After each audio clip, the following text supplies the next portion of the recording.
Magluto tag puso sa saging with tinapa. So ato lang ng panitan, dayon pabukalan, dayon takluban. Unya, pasigaan.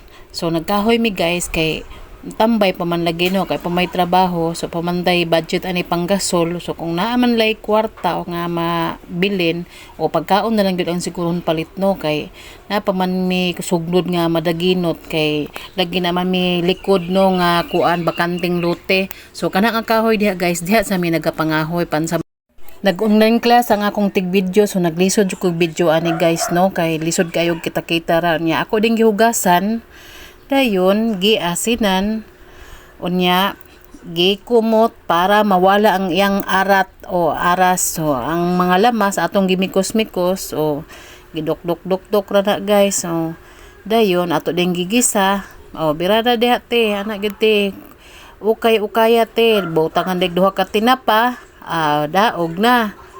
Dayon lono dayon nato ang atong puso nga gikumot. Dayon si ante wa na hasta ng guyay ni hilak na kay pirting asuha. O pagsulay ra nate anate pahid lang luha te, pagsulay ra nate.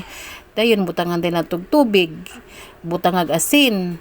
O dagdagan ang mga pampalasa para ang atong dila mailad na. Dayon atong giukay-ukay ug naluto na. Dali ra kay maluto no kay luto naman to daan ang ato ang puso sa saging, ato naman tong lapuan, so dali ra gid siya maluto. Dayon nagkaon na si ante, o kaon gid te kay lisod kay wapas mo te no. Kana gid te.